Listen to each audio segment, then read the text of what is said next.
말씀은 베드로후서 2장 8절부터 9절의 말씀입니다.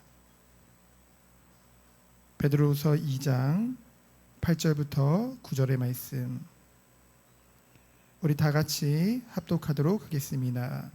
이는 이 의인이 그들 중에 거하여 날마다 저 불법한 행실을 보고 들음으로 그 의로운 심령이 상함이라. 주께서 경건한 자는 시험에서 건지실 줄 아시고 불의한 자는 형벌 아래에 두어 심판날까지 지키시며. 아멘. 이번 주 우리가 함께 나눌 말씀의 제목은 경건한 자는 시험에서 건지실 줄 아시고 진짜 신앙을 위하여입니다. 베드로전서는 우리가 12월 달에 함께 나눴는데요, 그 고난에 대하여서 나눴죠. 누구든지 믿음이 좋든 믿음이 약하든 부담스러워하는 것이 바로 고난인데요. 하지만 우리가 말씀을 통해 고난은 성도 누구에게나 올 수 있는 것이라는 것을 우리는 보게 되어졌죠. 그래서 고난당하는 것을 이상하게 생각하지 않아도 된다는 거죠. 고난이 왔을 때 그 고난에 대해서 어떠한 해석을 우리가 가지느냐, 그것이 더 중요한 것입니다. 고린도전서 10장 13절에 보면은 사람이 감당할 시험 밖에는 너희가 당한 것이 없나니 오직 하나님은 미쁘사 너희가 감당하지 못할 시험 당함을 허락하지 아니하시고 시험 당할 즈음에는 또한 피할 길을 내사 너희로 능히 감당하게 하시느니라. 하나님 말씀입니다. 중요한 것은 뭡니까? 능히 감당하게 하신다는 거죠. 누구로 하여금요? 성도로 하여금. 그래서 어떠한 상황 가운데서도 불신앙하거나 낙심하지 말아야 될 줄 믿습니다. 왜냐하면요, 우리는 그리스도 안에 있기 때문이에요. 그리스도 안에서 하나님께서 우리에게 허락하신 이성과 의지를 가지고 믿음 안에서 끊임없이 견디고 인내하며 나아가도록 힘써야 된다는 것이죠. 그때 하나님께서는 우리에게 감당할 힘과, 그리고 무엇보다 사람에게 있어서, 성도도 사람이잖아요. 사람에게 있어서 가장 힘든 게 뭡니까? 마음이 무너지는 거거든요. 그것이 견디기 어려운 건데 우리에게 세상이 줄 수 없는 평강과 긍휼로 함께 하실 줄 믿습니다. 그리고 이러한 성도의 삶을요, 우리가 비록 이 나그네 인생, 있다가 없어질 이 시대에 육신을 가지고 살고 있지만은 우리가 영원한 천국에 들어갔을 때 하나님은 이러한 성도의 삶을 외면하지 않으시고 하늘 상급으로 우리에게 참된 은혜를 베풀어 주실 줄 믿습니다. 그래서 성도가 잠시 받을 고난은 장차 마지막 때 그리스도 안에서 받을 영광과는 비교할 수 없는 것이죠. 그리고 1월 달에 우리가 함께 살펴보는 베드로 후서는요, 거짓 선생에 대한 분별과 경고를 하고 있습니다. 그리고 그리스도의 재림에 대한 준비를 우리가 어떻게 할 것인지에 대해서 말씀하고 있죠. 앞서 살펴본 1장에서는요, 우리가 그리스도를 알므로 우리가 계속 성장할 것을 말씀하고 있어요. 정말로 성도의 영적 성장은 무엇입니까? 말뿐인 신앙이 아니라, 지식적인 신앙이 아니라 하나님의 성품에 실제로 참여하는 자, 실제로 그 성품이 우리의 삶을 통해, 이 거룩한 삶을 통해 나타냄으로써, 살아냄으로써 이를 통해 증거되는 참된 믿음의 본인 줄 믿습니다. 우리가 그 축복 속에 들어가기 원합니다. 그리고 오늘 2장은요, 거짓 교사들의 그 특징과 교회에 끼치는 해악들, 피해, 그리고 결국에는 그들과 그들을 따르는 자들은 어떻게 될 것인지에 대해서 베드로후서의 2장에 정확하게 나와 있죠. 우리와는 상관없는 것 같은데 왜 이단 얘기를 할까요? 아니라는 거죠. 이단은 매우 교묘하게 성도에게 끊임없이 파고들고 있습니다. 사람을 통해서 뿐만이 아니라 책을 통해서, 여러 가지 매체를 통해서 파고든다는 것이죠. 주님 오시는 그날까지 그렇게 할 것을 성경에서는 경고하고 있습니다. 그래서 우리는 어떻게 해야 될까요? 늘 정신을 차리고 늘 깨어 있어야 될 줄 믿습니다. 그러면은 여기서 한 가지 질문을 할 수 있어요. 왜 이렇게 거짓이 많은가? 왜 이리 거짓 교사들과 선생들이 많을까? 어찌 보면 이런 질문과 같죠. 왜 이렇게 성도에게 고난이 많은가? 우리는 이것에 대한 답을 가졌죠. 신앙을 지키면서 살아가기가 힘들어요. 이 땅에서 삶은. 뭔가 우리는 꽃길만 걷고 싶은데 우리를 기다리고 있는 것은 가시밭길입니다.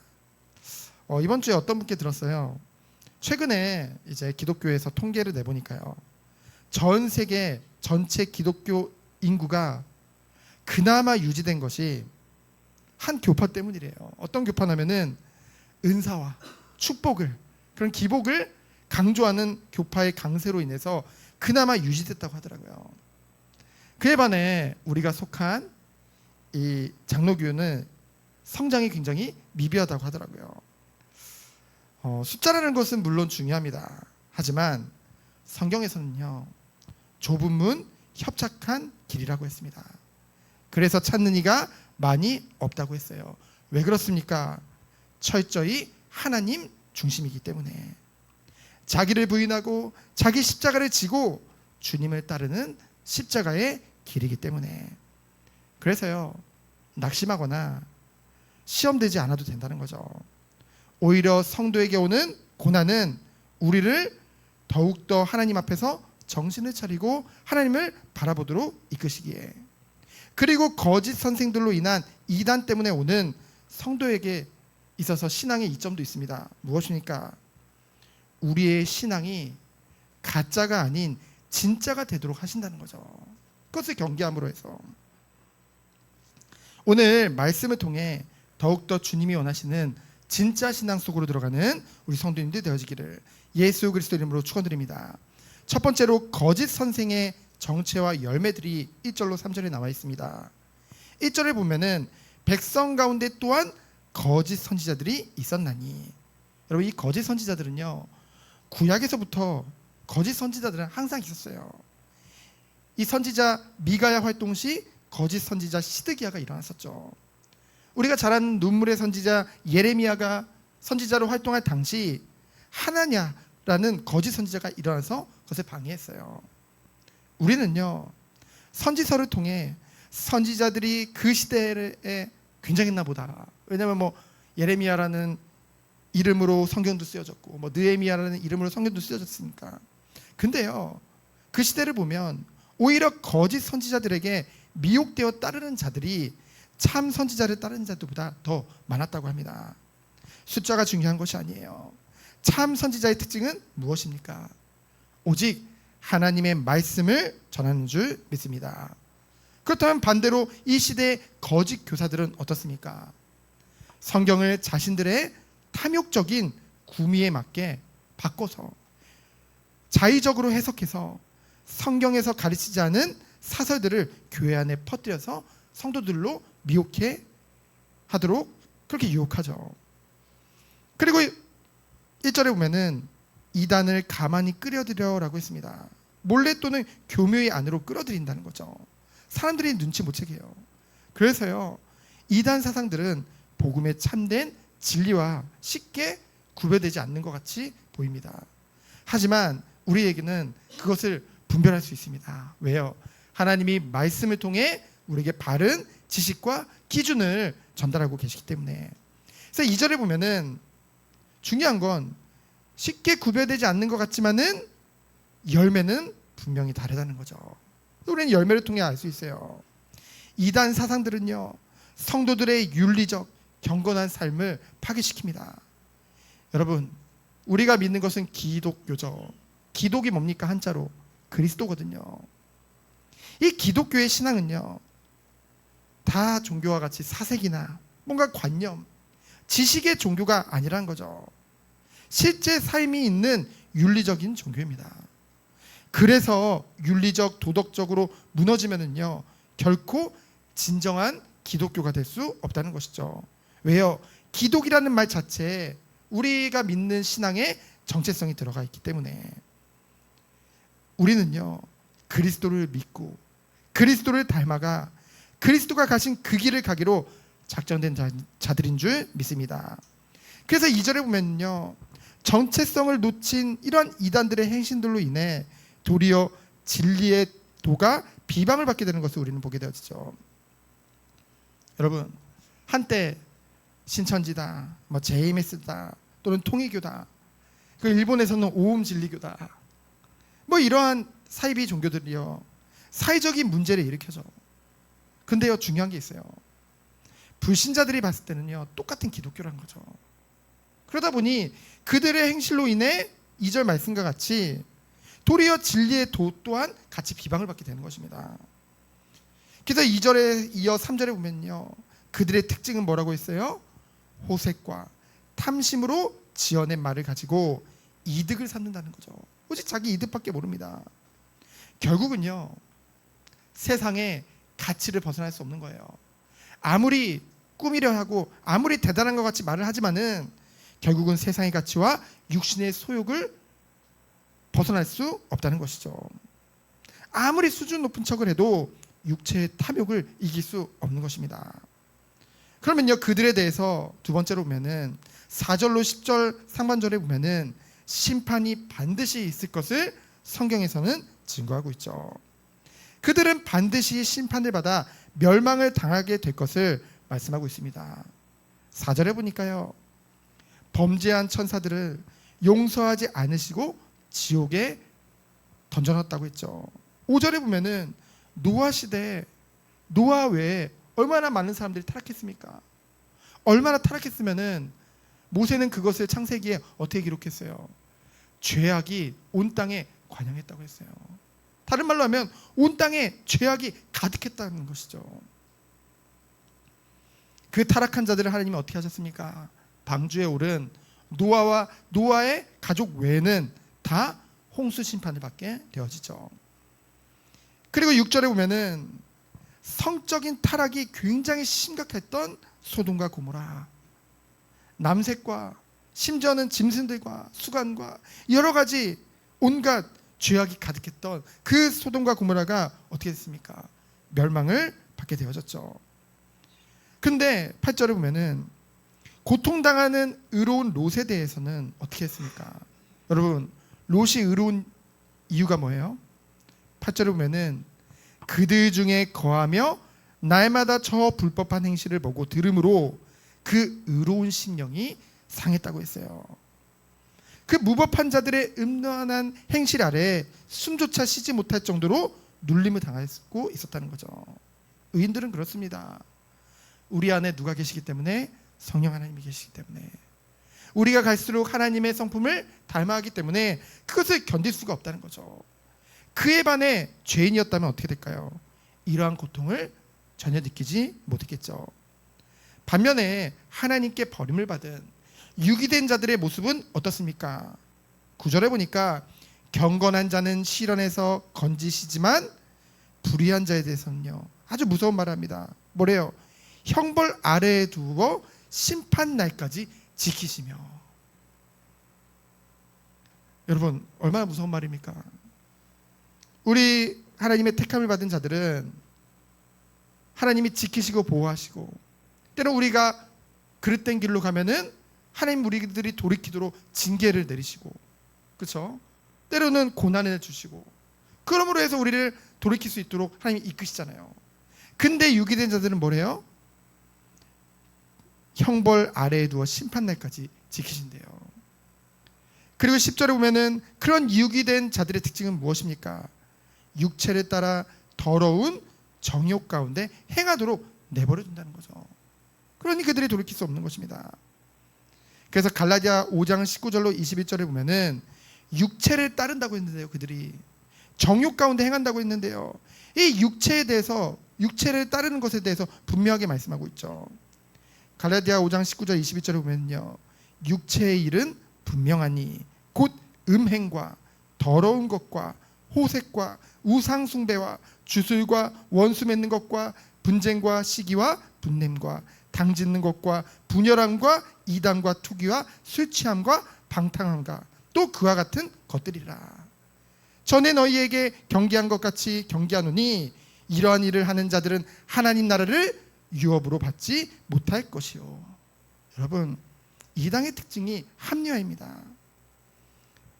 하나님 은혜로 이제 죄악된 세상의 길에서 벗어난 자들에게 교묘하게 비슷한 것 같으면서도 다르게 합리화시킨다는 거죠. 여러분, 갈라디아 5장 19절로 22절의 육체의 일을요, 우리들은 상식적으로, 그렇죠? 굉장히 대부분 증오할 것입니다. 보세요, 음행 얼마나 안 좋습니까? 더러운 것, 호색, 우상숭배, 주술, 이 눈에 보이는 타락과 우상숭배에 대해서는요, 우리가 굉장히 증오하는 마음을 가지고 있죠. 근데요, 이어지는 부분부터는요, 조금씩 합리합니다. 왜냐? 내가 연약하니까.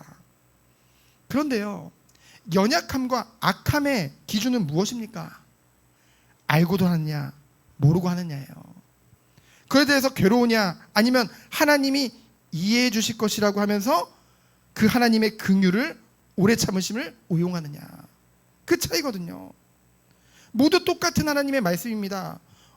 근데요, 원수 맺는 것, 분쟁, 시기와 분냄, 당짓는 것, 분열함과 이단, 투기, 그리고 술 취함과 방탕함, 이 모든 것을 경계하라고 하셨는데요, 하나님은 이 육체의 일에 대해서 등급을 나누시지 않으셨거든요. 이것 때문에 네가 하나님 나라를 받지 못해, 그러나 이것은 좀 내가 봐줄게, 이러지 않으셨거든요. 이와 같은 자들은 하나님 나라를 유업으로 받지 못할 것을 말씀하셨습니다. 여러분, 하나님은 우리의 연약함을 동정하지 못하실 분이 아닙니다. 하지만 지금 말씀을 통해 하나님이 우리에게 깨닫게 하신다면, 이제는 알기 때문에 알매도 그것을 포기하지 못한다면, 그것은 뭐예요? 연약한 게 아니라 악한 것이라는 거죠. 우리는 사생자가 아니요, 하나님의 백성들입니다. 하나님의 자녀들이에요. 그렇기 때문에 하나님은 우리가 그릇된 길로 가면은 징계를 내리신다는 것이죠. 그래서 우리는요, 오늘도 하나님이 말씀을 통해 우리에게 하나님의 뜻을 전달받는 것에 대해서 감사해야 될 줄 믿습니다. 하나님께서 택하셨기 때문에 계속 말씀을 통해 우리에게 경고하시고 깨닫게 하시는 것이란 말이죠. 물론 말씀을 통해 하나님의 사랑을 깨달아서 우리 또한 우리 주님을 사랑해서 주님을 경외하기 때문에 순종함으로 더 이상 육체의 일을 쫓지 않게 될 수도 있습니다. 하지만 말씀을 통해 깨닫고 우리가 그 말씀을 통해 깨달은 것을 지키기 위해 애쓰는 것 또한 은혜를 받은 자야, 택함을 받은 자의 모습인 줄 믿습니다. 그래서 우리는 어떤 모습을 위해서 힘써야 될까요? 이어지는 갈라디아 5장 22절로 26절이죠. 오직 성령의 열매는 사랑과 희락과 화평과 오래 참음과 자비와 양성과 충성과 온유와 절제니 이 같은 것을 금지할 법이 없느니라. 그리스도 예수의 사람들은 육체와 함께 그 정욕과 탐심을 십자가에 못 박았느니라. 만일 우리가 성령으로 살면 또한 성령으로 행할지니 헛된 영광을 구하여 서로 노엽게 하거나 서로 투기하지 말지니라. 이것이 성령 안에 있는 정말로 하나님의 은혜를 받은 자들이 맺을 열매인 줄 믿습니다. 여러분, 우리가 지금 수요예배나 철회를 통해서 고린도 교회를 보고 있죠. 고린도 교회에 은사나 능력이 부족했던 것이 아닙니다. 이 시대도 같아요. 은사나 능력이 부족해서가 아니라 성품과 인격의 결여로 무너진다는 것이죠. 개인들도 그래요. 교회도 그래요.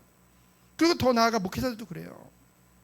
우리가 성령의 열매를 맺기 위해 날마다 힘쓰는 애쓰는 우리 성도님들이 되어지기를 축원드립니다. 그러면 이에 반해서 유기된 자들의 그 거짓 선생의 모습은 어떻습니까? 우리 세 번째 마지막을 보면요, 거짓 선생의 불의와 미혹을 경계하라고 10절 하반절부터 22절에 말씀하고 있는데요, 10절 하반절에 보면은 주관하시는 이, 곧 우리를 주관하시는 그리스도를 멸시한다고 했어요. 그들은 당돌하다고 했죠. 곧 두려움과 분별력이 없어요. 그러니 마음대로 행하는 것입니다. 그리고 자긍한다는 것은 무엇입니까? 곧 자신만을 즐겁게 하는 오만한 자들이라는 거죠. 고집스러운 자들이라는 거죠. 그리고 어떻게 합니까? 영광 있는 자들을 비방한다고 했어요. 여기서 영광 있는 자들은 영어 성경 NIV에 보면은 천상적인 존재들이라고 번역되어져 있고요. 우리가 많이 보는 공동 번역에 보면은 영광스러운 천사들로 번역되어져 있습니다. 한마디로 이 영광 있는 자들은 천사들을 말하죠. 이 거짓 선생들이 어떻게 천사들을 비방하였는지 알 수는 없지만은 단지 베드로가 말하고자 하는 바는 무엇입니까? 그들의 교만이 하나님을 수종하는 천사들을 업신여기는 지경에까지 이름을 말하고 있는 것입니다. 거짓 교사들의 모습이에요. 그러면서 11절에 보면은 천사들도 거슬러 비방하는 고발을 하지 않는다고 했죠. 그만큼 거짓 선생들의 교만을 지적하면서 그들을 더 이상 고발하지 않는다는 것은 무엇을 말합니까? 그들에게 구원의 기회도, 구원의 은혜도 없다는 것을 뜻합니다. 그러면서 12절로 16절에 보면은 구원의 은혜가 없는 유기된 자의 특징에 대해서 말씀하고 있죠. 12절에 보면은 본래 잡혀 죽기 위하여 난 이성 없는 짐승 같아서 무지하고 교만하여 아무 두려움 없이 회방을 일삼죠. 그리고 13절에 보면은 때와 시간과 장소를 가리지 않고 속임수로 즐겨 놀고요.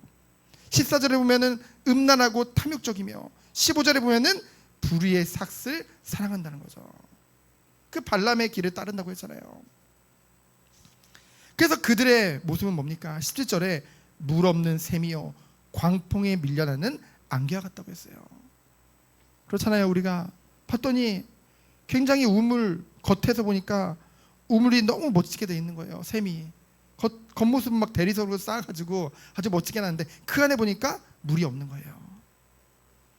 또 광풍에 밀려가는 안개와 같다는 거죠. 이는 아무런 유익도 주지 못하는 허무한 존재들이라는 거예요. 오히려 더 큰 갈증과 실망만을 주는 존재들이라는 거죠. 참 만족이 없을 수밖에 없죠. 그래서 그들을 위해서 준비된 곳은 뭐래요? 캄캄한 어둠, 곧 지옥이 예비되어 있음을 증거하고 있습니다. 그래서 18절에 보면은 허탄한 자랑의 말을 한다고 했죠. 진실성이나 가치가 전혀 없는 허황된 뜬구름 같은 궤변과 단어들을 가르치고요. 자신들의 삶에 있어서도 더러운 것으로 가득 차 있다고 했습니다. 특히 이제 예수님 믿고 세상의 미혹된 길에서 떠나 교회 일원이 된 초신자들을 음란의 행위로서 집중적으로 유혹한다고 했습니다.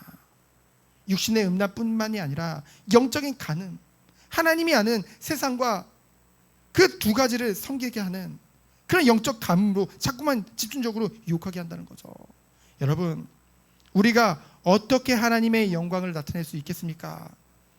우리가 세상의 높은 자리에 올라가고 우리가 세상의 위대한 자가 되면은 하나님에게 영광을 돌릴 수 있겠습니까? 마태복음 4장에 보니까 사단이 예수님을 시험할 때 예수님이 무엇으로 그를 물리쳤나요? 그 세상 명예, 영광 아니거든요. 말씀으로 그를 물리치셨습니다. 우리는 그 예수님을 따르는 자예요. 그 섬긴의 종 되시는 그 예수님을 따르는 자들이라는 거죠. 그래서 19절에 보면은 거짓 선생들이 초신자에게 내민 유혹의 미끼는 무엇입니까? 자유에 대한 약속이에요. 근데요, 이것이 참된 자유가 아니라는 거죠. 그것은 하나님의 자녀로서 누리는 영광의 자유나 그리스도의 복음으로 말미암은 율법으로부터의 자유가 아니란 것입니다. 그것은요, 자유라는 이름의 가면을 쓴 도덕적 방탕함과 방종에 불과하는 것입니다. 거짓 선생은 결코 참 자유를 줄 수가 없죠. 누구만이 우리를 자유케 할 수 있습니까? 오직 예수 그리스도만이 우리를 자유케 하실 수 있는 줄 믿습니다. 19절에 보면 저희에게 자유를 준다 하여도 자신들은 멸망의 종들이라고 했죠.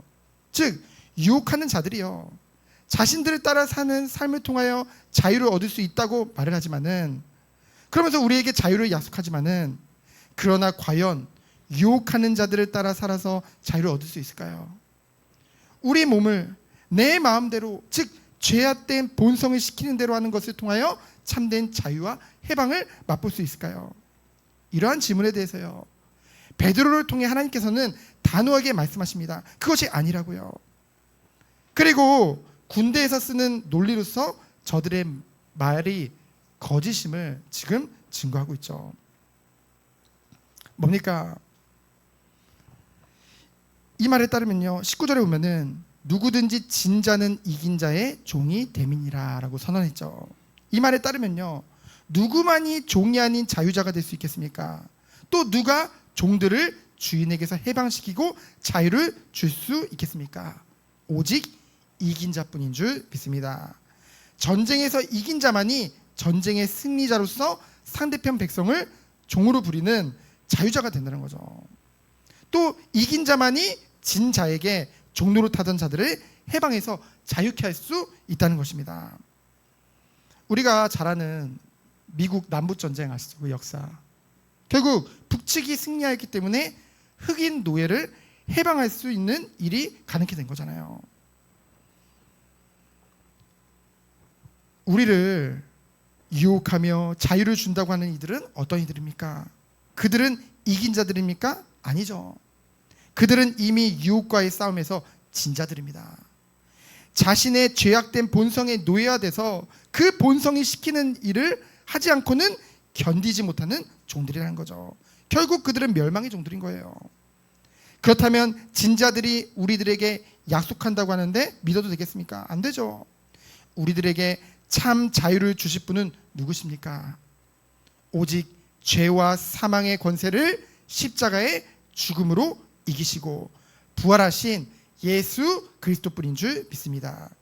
오직 예수 그리스도만이 인간들에게 요한복음 8장 32절에 보면은 진리를 알지니 진리가 너희를 자유케 하리라 선포할 수 있는 것이죠. 예수님 외에는요, 이 세상에 누구도 자신 안에 있는 유혹을 온전히 이긴 자가 없습니다. 예수님 외에는 누가 죽음을 온전히 이겼습니까? 예수님 외에는요, 모든 인류는 이긴 자가 아니고 진 자일 뿐입니다. 죄와 사망의 노예들 뿐이라는 거죠. 그런데 어찌 그러한 인간 중에 누가 우리에게 자유를 보장하고 약속을 할 수 있겠습니까? 만약에요, 누군가가 우리에게 이러한 약속을, 이 자유를 약속한다면은 우리는 어떻게 될까요? 그것이 거짓 선생님을 분별해야겠죠. 그렇습니다. 부디 우리 성도님들은 연약한 부분을 미혹하고 각종 거짓말들로 자꾸만 우리를 유혹하는 그 유혹의 말을 물리치고, 세상의 물질이나 쾌락은요, 우리에게 결코 자유와 기쁨을 주지 못합니다. 그래서 우리는 이 시간 오직 길과 진리 되시는 예수님을 인정하고 그분의 말씀 안에 믿고 의지함으로 주어지는 참 자유를 맛보는 우리 성도님들 되어지기를 예수 그리스도의 이름으로 축원드립니다. 그래서 20절로 21절에 보면은 누가복음 12장 47절로 48절을 인용하고 있죠. 거룩한 명령 곧 그리스도의 모든 진리를 알고 난 이후 타락하여 믿음을 버린 자는 그 전보다 형편이 더 심할 것을 말씀하고 있습니다. 22절에 또 보면은요, 예수님도 하나님과 교제하지 않고 진리의 말씀을 대적하는 자들을 가리켜 뭐로 비유했어요? 마태복음 7장 6절에 보면은 개와 돼지들로 비유했죠. 더구나 유대인들에게 있어서 개와 돼지는요, 모두 불결한 동물들이거든요. 하나님을 알지 못하는 이방인의 비도덕적인 생활을 상징하죠. 그래서 주님의 양떼를 먹이는 목자로서 부활의 주님이 베드로에게 그 명령을 하셨잖아요. 내 양을 먹이라, 치라, 돌보라. 그런 베드로에게 있어서 거짓 선생들의 만행을 참을 수 없었던 것입니다. 그래서 이렇게 기록하고 있는 것이죠. 여러분, 서론에서 말씀드렸듯이 성도는 고난을 통해 도리어 정신을 차리고 자신의 그릇됨을 깨닫고 그래서 더욱더 주님을 향해 주님의 말씀에 순종하기 위해 애쓰고 최선을 다해 주님을 섬기게 되죠. 그리고 세상에 거짓이 많고 교회 안에도 거짓된 교리들, 이단들이 판을 치게 되므로 우리로 하여금 우리의 신앙이 가짜가 아니라 진짜가 돼가도록 하시다는 것에 감사해야 될 줄 믿습니다. 어제 제가 이제 수원 노회 같은 이제 서부 시찰에 속한 이제 대원교회를 가게 됐어요. 뭐냐면은 이제 41년간 개척하시고 목회를 하신 이제 은퇴 후 이제 원로 목사로 취임하시고 새로운 담임 목사가 이제 취임하는 것을 이제 제가 다녀왔거든요. 근데 1부부터 3부까지 있더라고요. 저는 처음 참여해봤는데 굉장히 길게 하는데, 근데 처음부터 저는 굉장히 눈물이 많이 났습니다. 그래서 끝까지 눈물이 나더라고요. 같은 시찰이지만 당연히 오랜 시간 배운 분이 아니죠. 왜냐하면 제가 백석에 들어온 지 겨우 이제 2년 차인데, 그런데요, 그 은퇴하시는 목사님의 첫 만남이 기억납니다. 재작년에 이제 송년 모임을 갔을 때 이제 시찰 모임을 갔는데, 이제 송년 모임이기 때문에 외부에서 만났기 때문에 교회가 아니라 이제 다들 편한 복장이었거든요. 그냥 동네 할아버지 같은 모습이었어요.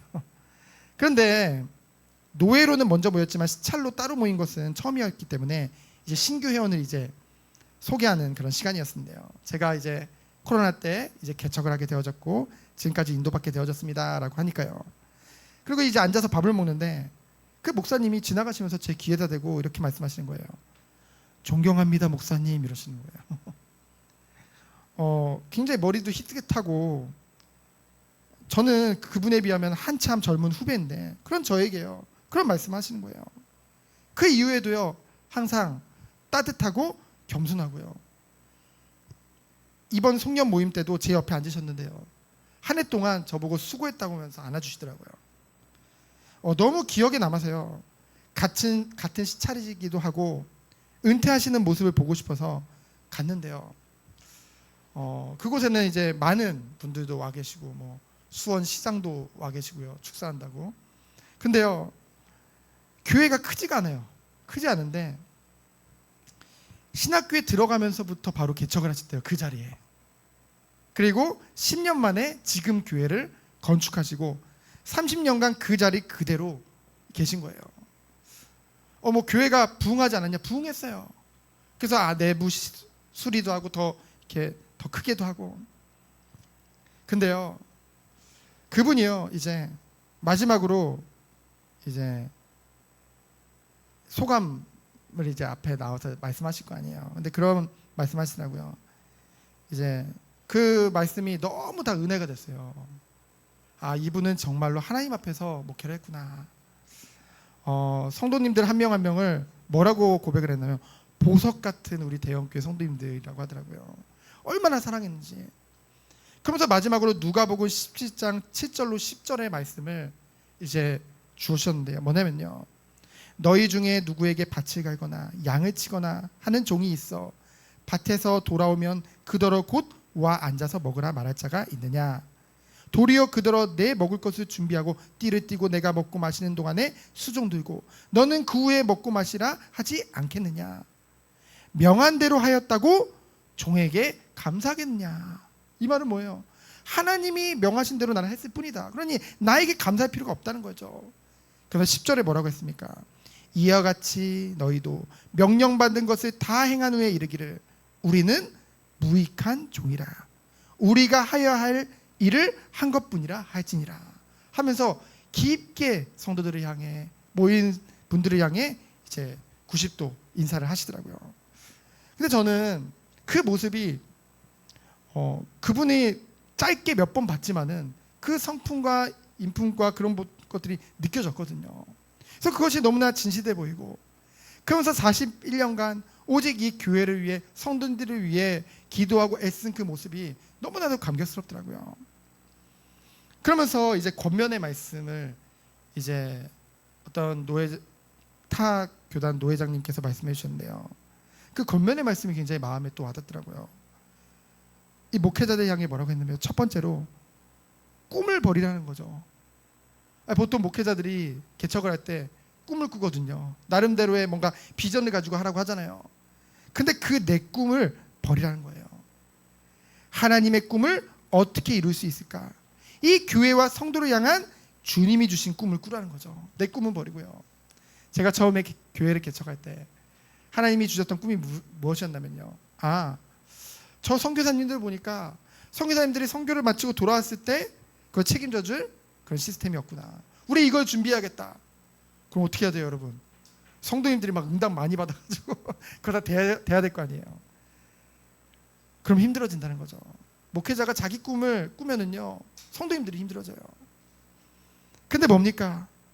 오히려 이 교단 안에 들어오니까 때에 맞춰서 이 선교사님들의 노후를 책임질 수 있는 그런 재단을 세우고 기금을 조성하고 그걸 준비하는 교단 차원으로. 그래서 우리는 그것에 마음 담고 그냥 심부름하면 되는 거구나. 하나님이 그것을 인도하시더라고요. 그래서 성도님들에게 중요한 것은 우리 꿈을 꾸기 위해서, 꿈을 이루기 위해서 노력하는 것이 아니라 가장 중요한 것이 하나님의 말씀을 더욱더 깨달아 알아. 오직 주님과의 깊은 관계 속으로, 교제 속으로 들어가도 이끄는 것, 그것에 심부름하는 것이 주의 종의 일이더라고요. 그러면서 두 번째로 뭐라고 했냐면요, 게으름을 버리라. 영육간의 게으름을 버리라. 목회자는 건강관리 잘하는 그것도 목회다라고 말을 하더라고요. 제가 굉장히 찔리더라고요. 그래서 은혜 안에서 이 축복 누려야겠다. 그래서 마지막으로 또 무슨 말씀하셨냐면요, 나를 버려야 된다. 주인 행세하지 말아라. 교회의 주인은 하나님이시다. 오직 우리 주님만이 흥하고 하나님만을 기쁘시게 하는 목회자로 인도받아라. 그 말을 하는데 참 거짓 교사들과는 다른 참 목자들의 모습을 본 것 같아서 너무나 감사했습니다. 제가 이렇게 수원 노예로 인도받게 된 게 참 감사하더라고요. 수원 노예는 굉장히 저희 총회 안에서도 뿌리 깊은 노예라고 하더라고요. 그래서 참 모델적인, 뭔가 목회를 크게 해서 모델이 아니라 한 분 한 분이 통해서 주시는 은혜가 너무나도 많아요. 저분이 정말 하나님의 성품을 담는 것이 저런 거구나. 그런 존경할 만한 목회자들이 참 많다는 것이 이제 목회를 시작한 저에게 있어서는 너무나 기쁨이고 감사함이더라고요. 그래서 정말로 우리가 한 주간 정말 이 모든 것들이 우리를 위한 발판이요, 오직 하나님만을 바라보며 나아갈 수 있는 그 길이 됨을, 그러면서 쉬운 신앙, 그런 가짜 신앙을 가리키는 것이 아니라 정말로 비록 좁은 길이라 할지라도 협착하여 찾는 이가 많지 않더라도 정말 주님이 말씀하신 그 길을 가는 우리 모든 성도님들 되어지기를 예수 그리스도 이름으로 축원드립니다. 시간 기도합니다. 하나님 감사합니다. 오직 하나님의 영광을 위하여서 힘쓰는 우리 모든 성도님들로 주께서 축복하여 주옵소서. 살아계신 예수 그리스도 이름으로 기도합니다. 아멘.